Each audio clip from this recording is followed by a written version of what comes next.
KBR news కి స్వాగతం. లోనేమో కాంగ్రెస్, ప్రస్తుతానికి బహిరంగంగా భారతీయ జనతా పార్టీ అద్భుతమైనటువంటి ఒక విచిత్రమైనటువంటి మోసపూరితమైనటువంటి నాటకం ఆడుతున్నారు నారా చంద్రబాబు నాయుడు గారు.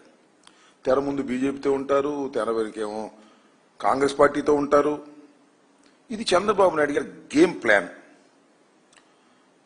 చంద్రబాబు నాయుడు గారికి బీజేపీ అనేది ఒక అవసరార్థం ఉన్నటువంటి రాజకీయ పార్టీగా వాడుకునేటటువంటి పరిస్థితి చేస్తున్నారు. నిన్న చాలా విచిత్రం, హైదరాబాద్లో మనకు ఒకప్పుడు ఉమ్మడి రాజధాని, నందమూరి తారక రామారావు గారు కూడా హైదరాబాద్ రాజధానిగా ఉన్నటువంటి ప్రాంతాన్ని, మన ప్రాంతాన్ని ముఖ్యమంత్రిగా చేసినటువంటి వ్యక్తి. ఆయన విగ్రహాన్ని ఆవిష్కరించారు. ఎవరు ఆవిష్కరించారు? కాంగ్రెస్ పార్టీ ముఖ్యమంత్రి గారు ఆవిష్కరించారు. ఆవిష్కరించకూడదని కాదు నా ఉద్దేశం.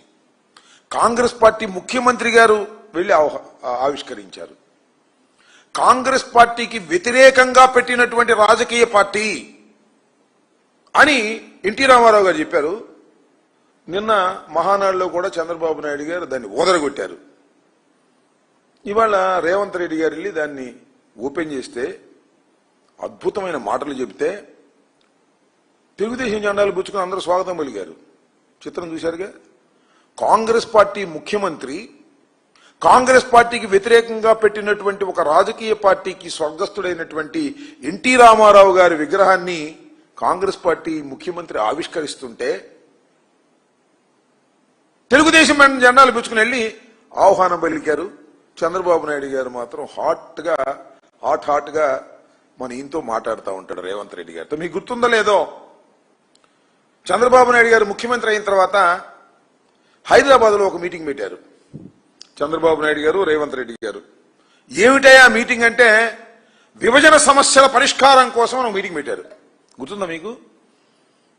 పెద్ద ఆర్భాటం చేశారు. వాళ్ళు చాలా కోరికలు అడిగారు, వీళ్ళు అడిగారు.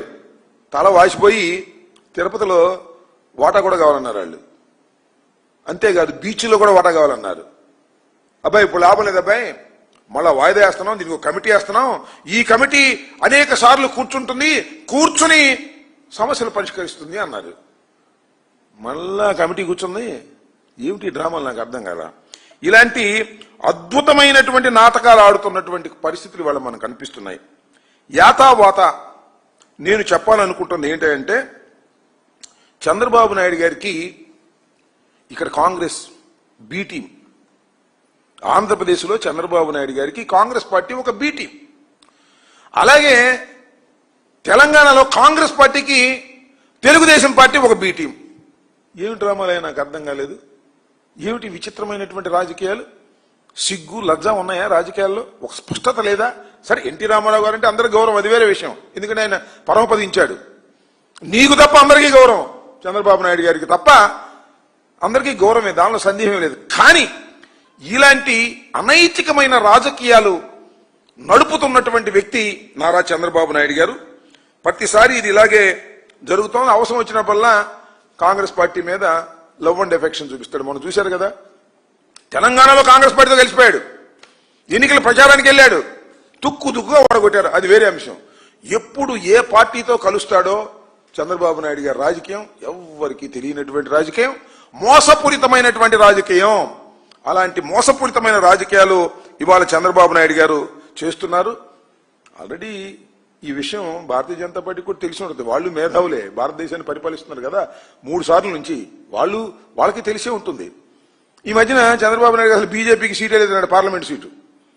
అంటే అర్థమవుతుంది కూటమిలో చంద్రబాబు నాయుడు గారు చేస్తున్నటువంటి సిగ్గుమాలిన అనైతికమైన రాజకీయాలను భారతీయ జనతా పార్టీ కూడా కనిపెడుతుంది, వాళ్ళు కూడా ఆలోచన చేస్తున్నారు అనేటువంటి భావన సర్వత్రా అనుకుంటున్నారు.